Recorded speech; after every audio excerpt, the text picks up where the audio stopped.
Welcome everyone to the next installment of the IDCCA's virtual training series. My name is Dan Kovatz. I am the Executive Director for the County Chairs Association. Thank you for joining us today. So a couple of things before we get into our training.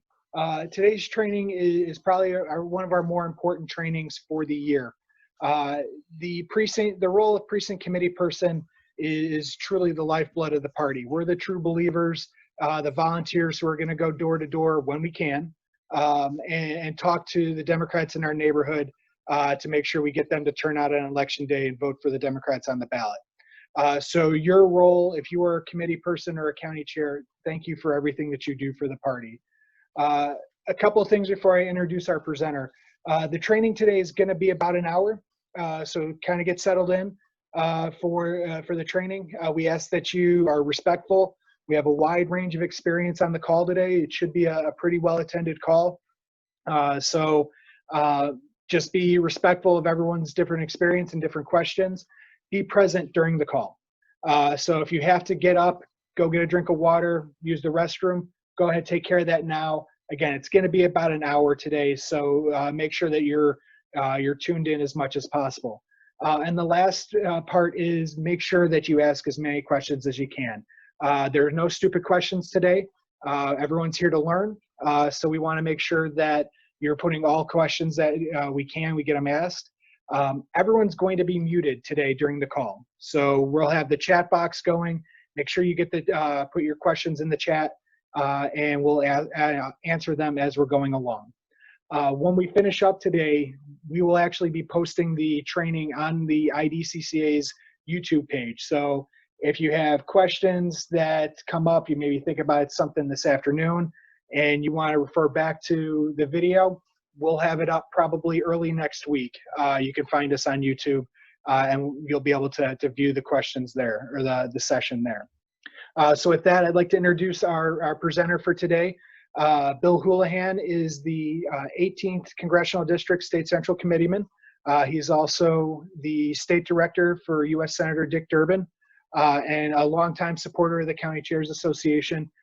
Bill handles all of our committee person training because he's really kind of fine-tuned exactly what we need to be doing. So we're honored to have him here with us today. So with that, I'll turn it over to Bill. Thanks, Dan. Thanks for all that you do to make the County Chairs Association what it is today. You do a terrific job. I see Charlie Lasconis joined us. Good afternoon, Chair. Hope you're doing well and staying safe. Yeah, I got involved in politics at a very young age. My father was in the legislature in the 60s, started going door to door when I was 9 years old in our neighborhood, in his precinct.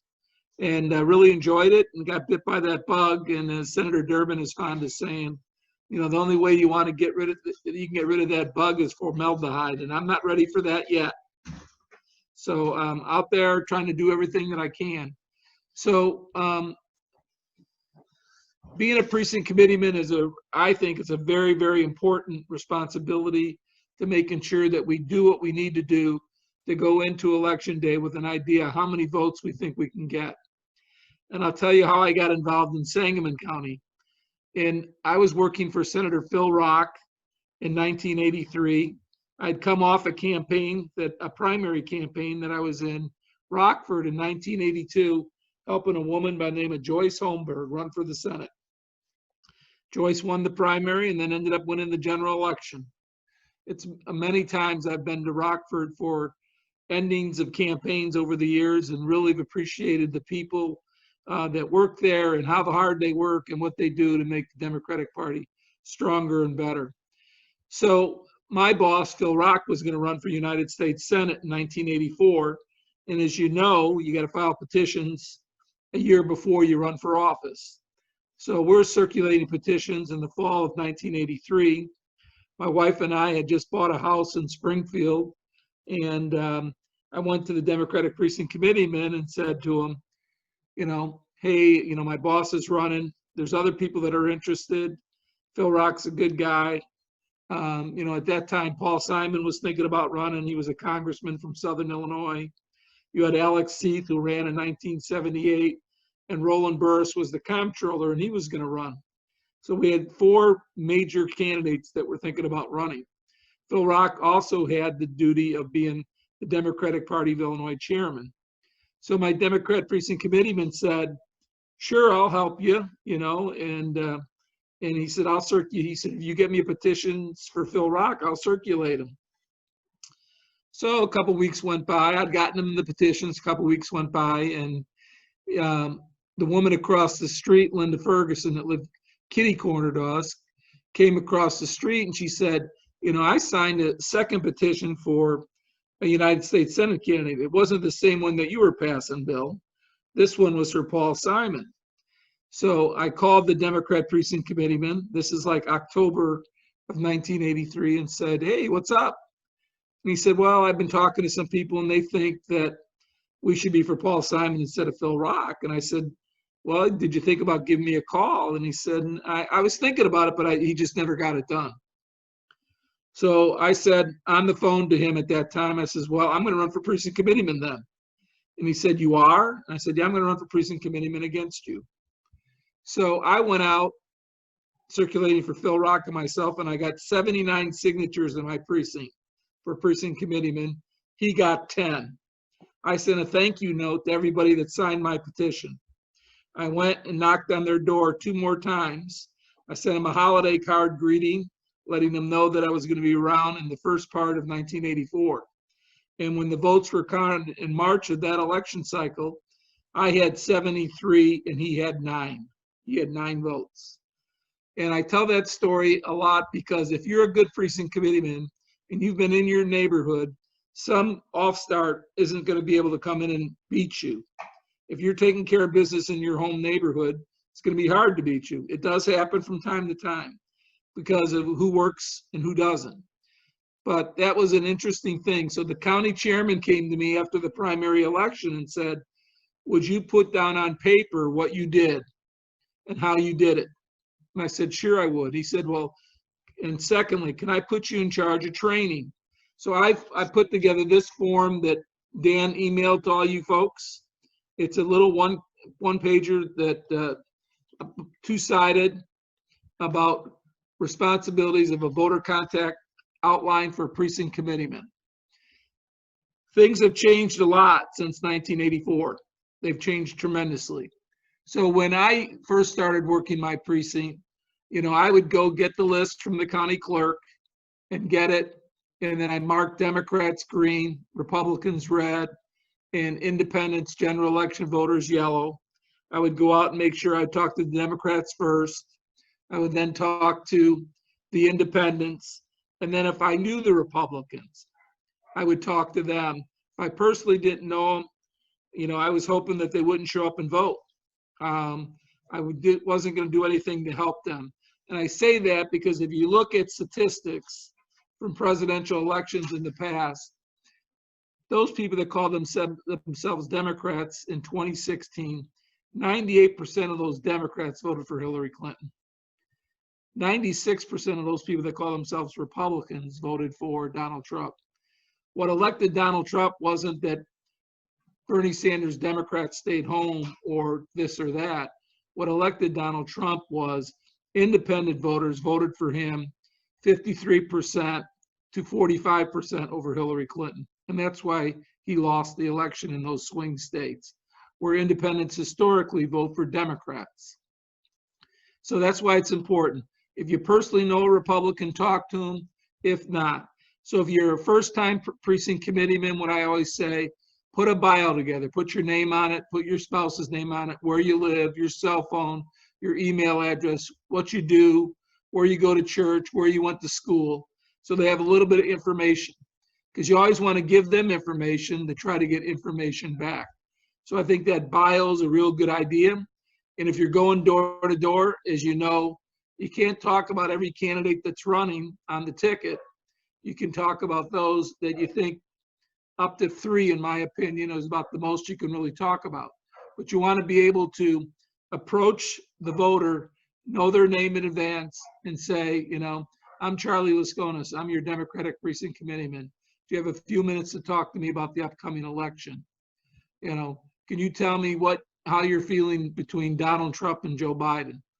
And, they'd say, well, I really don't know. And I said, well, don't you think it's time for a change? Our country's been divided. He's been very divisive as a leader.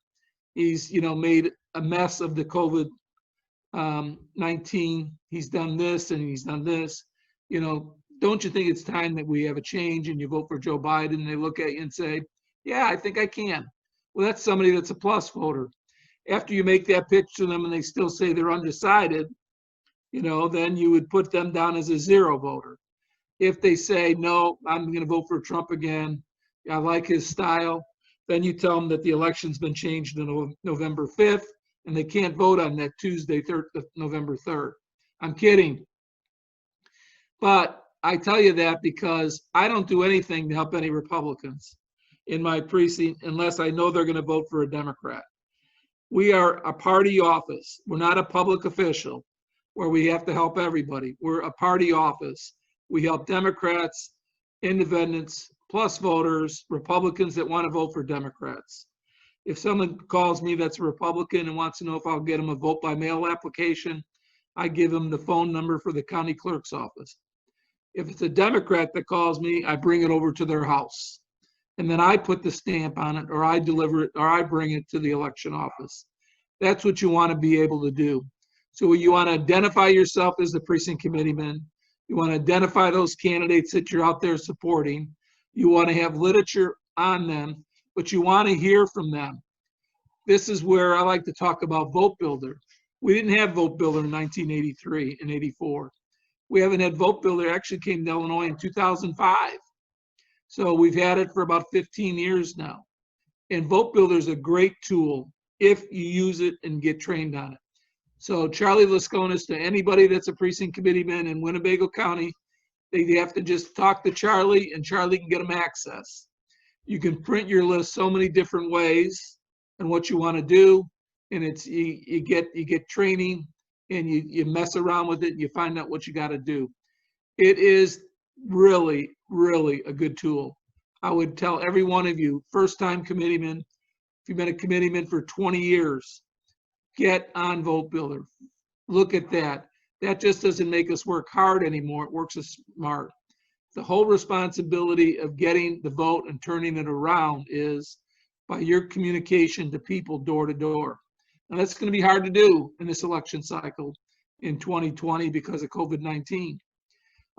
We just slated some candidates here in Sangamon County on May 1st, and we had to have the petition circulated. I got 50 signatures for our candidate running for state's attorney in my precinct. But I had to call people and say, hey, I'm going to come by your house. I had a mask on. I'd leave the petition clipboard outside their door. They would sign it.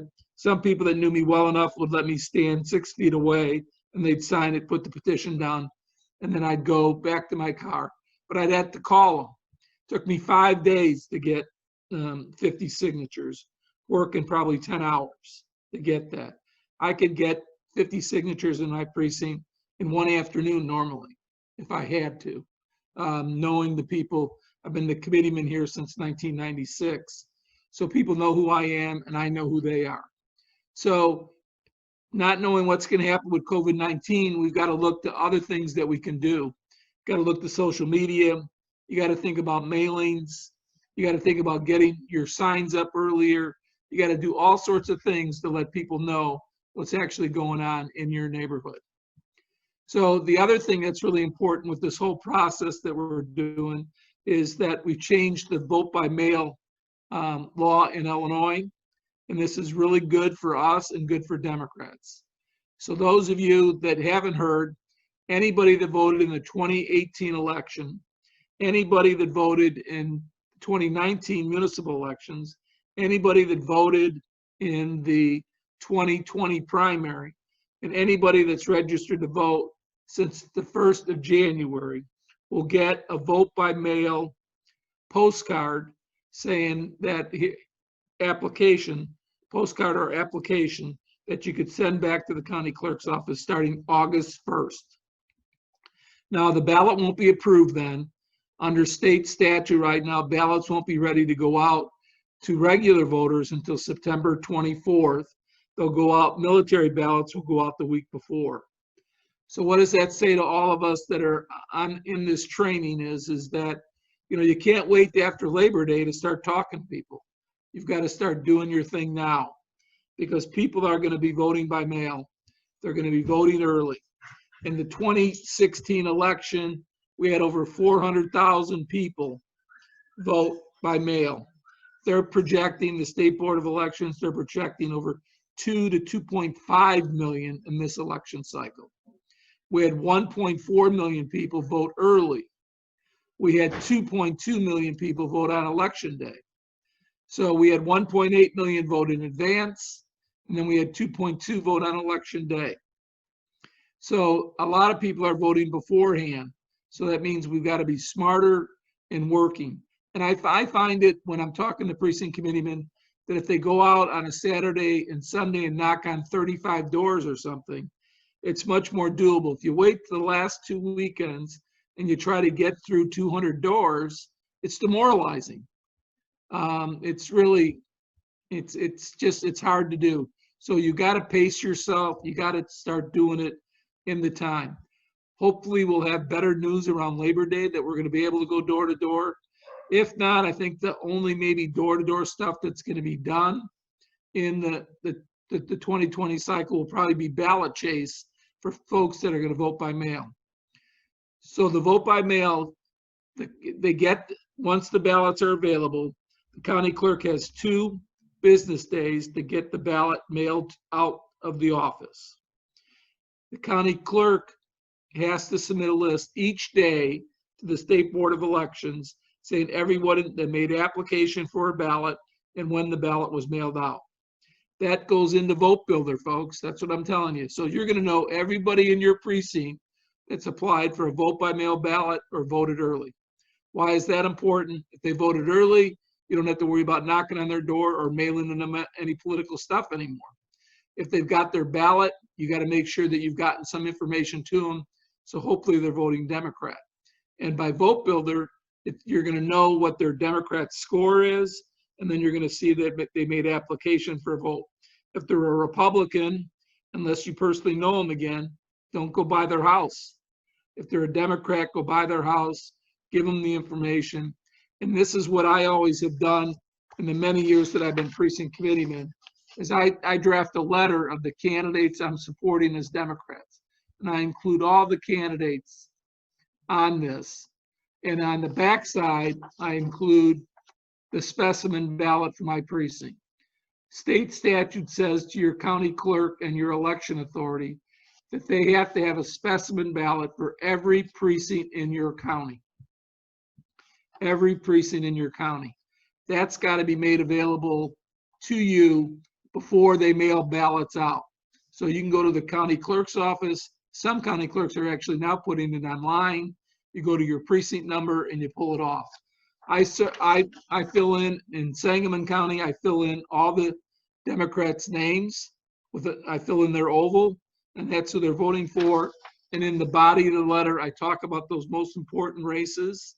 I also let them know that if they need to vote by mail or anything like that, or if they need a side or they like to volunteer and help me, here's my name and number and email address that you can get in touch with me. I think it's real important that you give them something, and you always remember that you want to ask them, you know, can we count on your support? Will they work with you? So we do this because we want to get ready for November 3rd. And if you go out and do the kind of things that I'm talking about, and you're working hard and you're meeting with people and you're going through things, you've got to take off election day. Make a promise to your county chair or your county board candidate or your state rep candidate that you're going to work and take off election day. Now, in the vote by mail law, it is a state of Illinois holiday. It's a school holiday. It's a bank holiday. Why'd they do that? Well, they want to be able to go to schools to be able to vote and not be around kids so there's no spread. They want to go to areas that have gymnasiums and libraries and places like that that are bigger rooms so they can social distance. So, you know, you want to make sure that we're doing that. That's in the bill. You're going to probably see your election authority change polling places to larger size places and schools. It's really, really important that we get that done. It's also important that you as a precinct committeeman get your election judges. Most of the counties in the state have wanted them in by now, but they'll take election judges. You know, we had 3 judges work per precinct in Illinois. We have 11,276 precincts in the state of Illinois.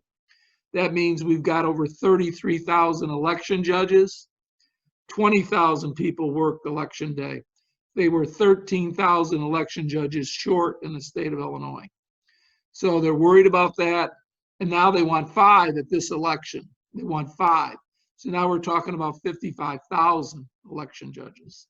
So it's really important that your county chair and you as precinct committeeman make sure you have your election judges in your neighborhood.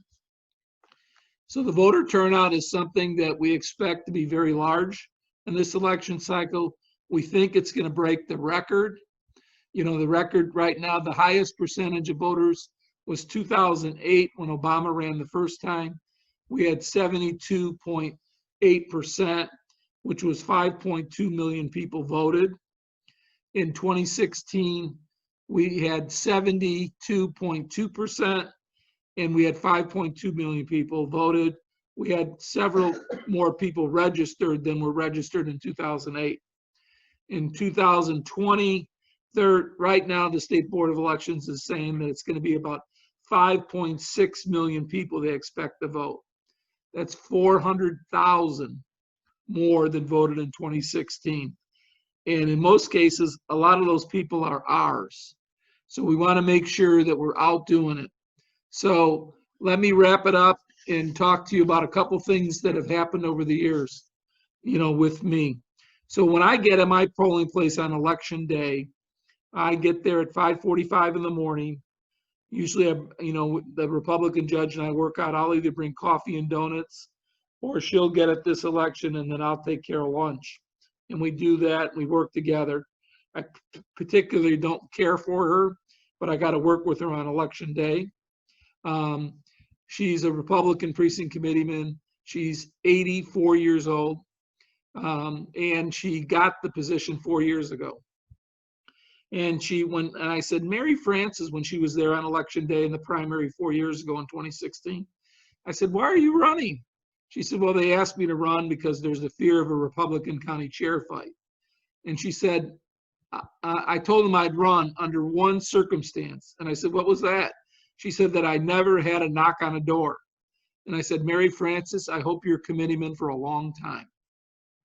Because if she's not knocking on doors and I'm knocking on doors, I have a chance to move people into our column, especially those independent voters. So I get there at 5:45. I've been the committeeman for a while. I greet every voter that walks in the door, Democrat, Republican, independent. I know their name. And I see people, a lot of them, men, women, pulling this out of their purse or their pocket with the sample ballot. And they take that into the voting booth as they vote. And I shake their hand, and one more time, I look in their eyes and say, thanks for voting. It's that relationship you developed over the years that you knocked on their door. When you knocked on their door and their kid was having a birthday party, and you wrote it down, and then you put it in Vote Builder and said, the next time you went by, you can ask the voter, hey, Carl, how was that birthday party that you were having that day? You know, you're developing that relationship. Or if the dog got out or something happened. Those are little things that just make your relationship more binding with the voter. And that's what you want to do. So I stay from about 5:45 in the morning to about 9. I mark my list. I come back around 11 o'clock and stay to about 1:30. Then I come back around 4 o'clock. I'm marking my list. And people will say to me all the time, what list are you marking? I'm marking the list of people that I want to turn out and vote that we have identified as precinct committeemen, or candidates have identified that they've given to me that they want turned out to vote in my precinct. It's not your precinct list. This is what can come out of Vote Builder. And my Republican precinct committeeman just says, why doesn't your list look like mine? And I says, because I'm not using a list of every registered voter. I'm just using a list of everybody that's going to vote my way. She said, wow, why don't I have that? I said, I don't know. But we have that. We have that capability. And I think that's really, really important. So in the 2016 election, we're doing this door-to-door stuff, and I get to the polling place, and I've got this voter. His name's Jimmy. He's a great guy. He's always able, I can go by his house, and he'll sign every petition I have. I could have 10 petitions for candidates, and Jimmy will sign that. He says, don't even worry. If you want to put a sign in the yard, don't even call me. You know, if you need me to write a check to a candidate or the Sangamon County Democrats, just tell me and I'll do it. He's really good. He's a good guy, good Democrat. But in this election, for some reason, in the morning, he used to always vote. He starts work at 7 o'clock at the state, and he didn't vote in the morning. And then, you know, I left for a while and came back and was back now at the third shift, you know, the shift at 4 o'clock, and Jimmy had not yet voted. So I waited a while. Now it's about 5 o'clock. I go outside, get in my car, call him on my cell phone, and Jimmy tells me he voted. I said, Jimmy, I was just inside, and the Democrat election judge told me you hadn't voted yet. He said, no, Bill, I voted. So, you know, I wait a little bit. I go back inside. I talk to the election judge. Now it's 6 o'clock. He still hasn't voted. He's a Democrat. He hasn't missed an election. So I call him again. I said, Jimmy, you know, I've looked at the list myself personally. I had the election judge show it to me, and you didn't vote. You didn't vote. And he said, Bill, I voted. And I say, Jimmy, do me a favor. He said, what's that? I said, come vote for a second time today. Come vote for a second time. And about 15 minutes later, he showed up at the polling place. He had never voted. He was having a bad day. We'll have people that'll have bad days all the time. Sometimes it happens on election day. But Jimmy came in and voted. And he voted for everybody that I wanted him to and everybody he wanted to vote for. And after it was over, he walked away and he said to me, he said, Bill, come here for a minute. And I went over to him and he said, hey, thanks for staying on top of me. He said, it's not your fault. I just wasn't having a good day. He said, but I'm glad I came and voted. I tell that story because we're going to have people like that this election. And in the vote by mail thing, if somebody is afraid of COVID, we have what's called curbside voting, where one Democrat and one Republican judge can go outside the polling place and bring the ballot to the individual, and they can vote there in their car. Very good to know. If you vote by mail and you don't send it back in, you got to bring your ballot to the election precinct if you want to be able to vote. Otherwise, you got to go vote that ballot. The other thing to know is we're going to have teams of 3. They're going to watch all the vote by mail ballots. And this is important to know by the law. So now, previous to us passing this law, that I want to make, let you know, it only is for the 2020 election. It's only for, so in the spring when people are running for township office and that, this bill will not affect them. It's going to be, if things go well in 2020, this will probably become the law of Illinois. If it doesn't, it probably won't. I'm hoping that it will.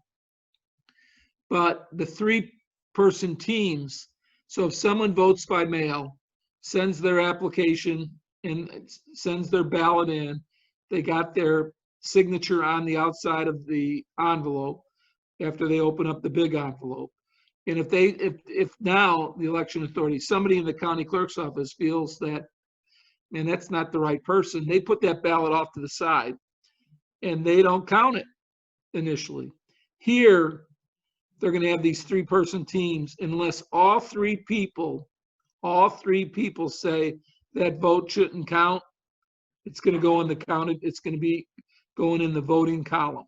That's really, really important. So I tell that's something that you need to know, and that's something that Charlie's going to be asked by the election authorities in Rockford and Winnebago County to submit names, and we should find people that are good at this, that want to make sure that anybody that takes time to vote, their vote gets to be counted.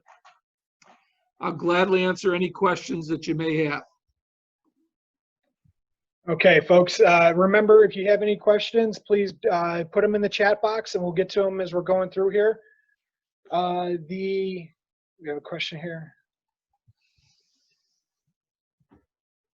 The list that you were talking about, Bill, from when you mark off on election day, can you talk more about that on where in Vote Builder it is and how we what the parameters are when you put your list together? Good question. Yes. So you can do it yourself as your precinct committeeman. In Sangamon County, we have a vote by builder administrator that puts lists together of everybody that we've identified that are going to support our candidates. And they can email that to us, they can print it, and we can pick it up the weekend before the election. But you can go into Vote Builder and you can say what you want. You can tell it what you want. Anybody that you have identified as a Democrat, anybody you have identified as a plus voter, and ask that to print that list in alphabetical order. And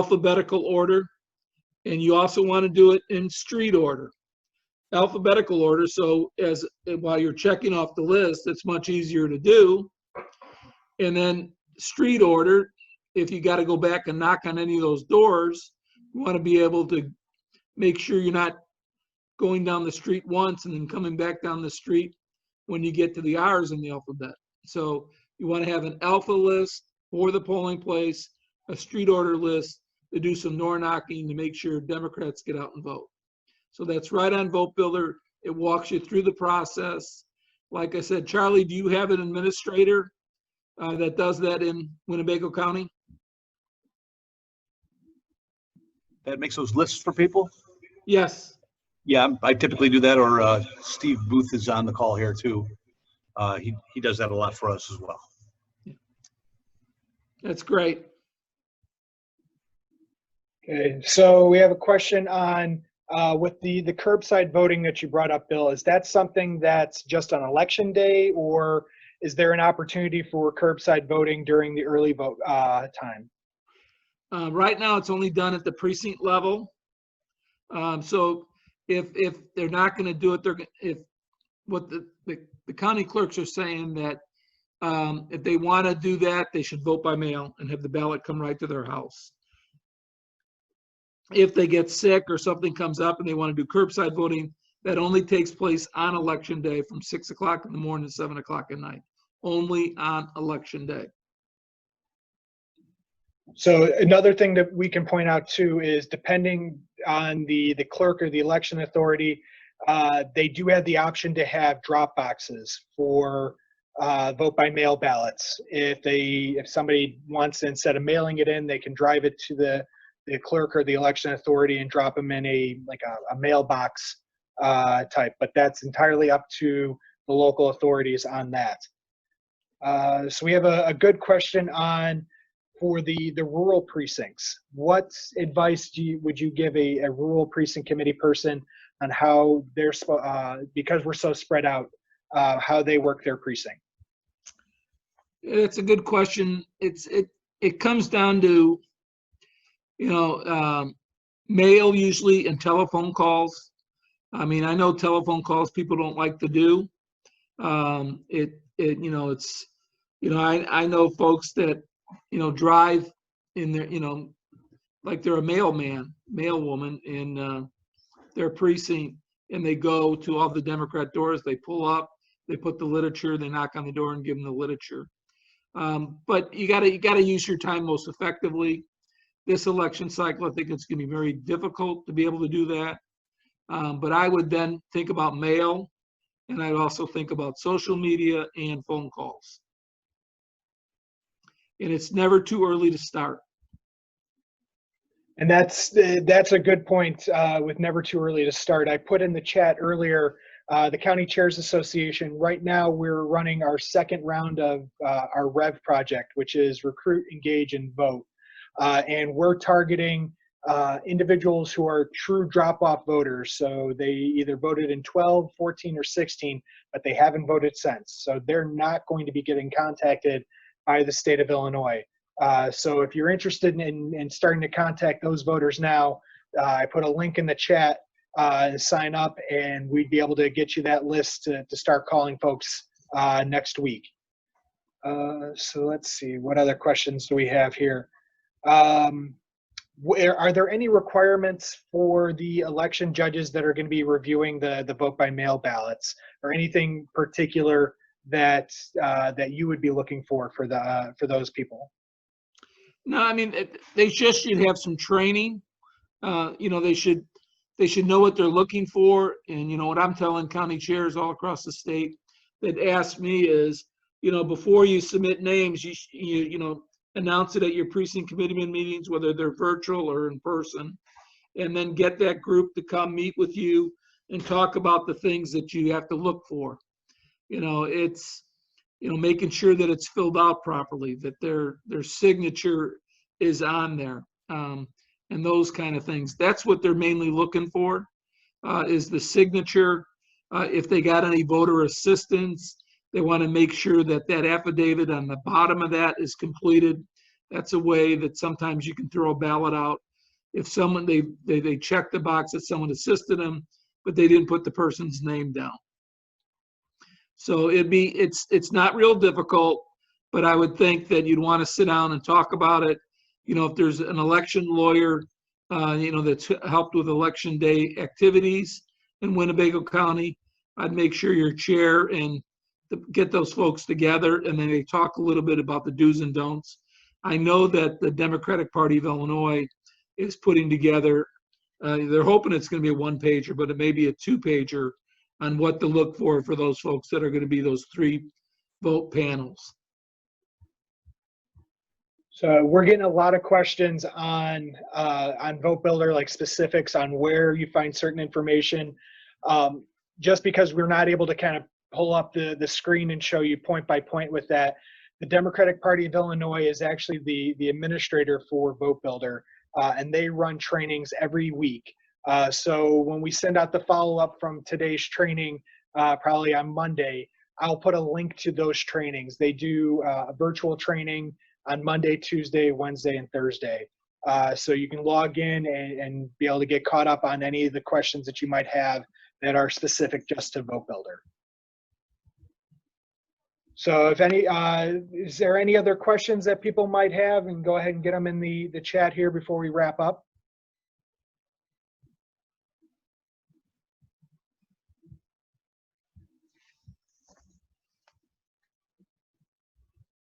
Okay, doesn't look like we have anything else question-wise, but what we can do, if you do have any questions, you think about it later, please go ahead, email them to me, and I will pass them along to Bill.